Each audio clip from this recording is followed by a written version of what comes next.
Hi అండి. Welcome to my channel. ఈరోజు వీడియోలో అదిరిపోయే చేపల పులుసుని చూద్దామండి.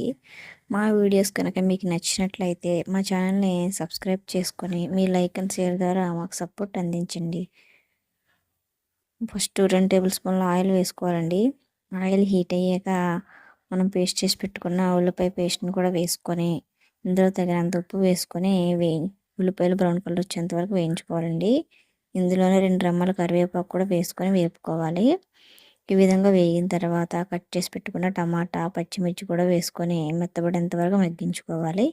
ఈ విధంగా మగ్గిన తర్వాత 1 టేబుల్ స్పూన్ మసాలాను కూడా వేసుకొని పచ్చివాసన పోయేంత వరకు మగ్గించుకోవాలి. మగ్గాక పావు టీ స్పూన్ పసుపు, టీ స్పూన్ కారం వేసుకొని 2 నిమిషాలు మగ్గించుకోవాలండి. ఇప్పుడు మనం శుభ్రం చేసి పెట్టుకున్న చేప ముక్కలను కూడా వేసుకొని 1-2 నిమిషాలు మూత పెట్టి మగ్గించుకోవాలి. 2 నిమిషాల తర్వాత చేప ముక్కను అటువైపు నుంచి ఇటువైపు తిప్పుకొని మరో 2 నిమిషాలు మగ్గించుకోవాలి. ఈ విధంగా మగ్గిన తర్వాత ఇందులోకి తగినంత పులుపు పోసుకోవాలండి. చేపల పులుసులో ఎప్పుడు కారం, పులుపు ఎక్కువగా ఉండేలా చూసుకోవాలండి.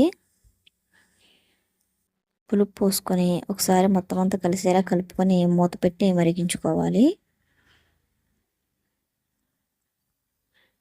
ఈ విధంగా మరిగేటప్పుడు ఇందులోకి టీ స్పూన్ మసాలా పేస్టు, కొత్తిమీర కూడా వేసి మరిగించుకోవాలండి. చేపల పులుసు ఒక 10 నిమిషాల్లో దింపేస్తాం అనగా చేపల వాసన కూడా వేసుకొని మూత పెట్టి మరో 10 నిమిషాలు మగ్గించుకోవాలి. అంతేనండి, ఎంతో రుచికరమైన చేపల పులుసు ready. Thank you for watching.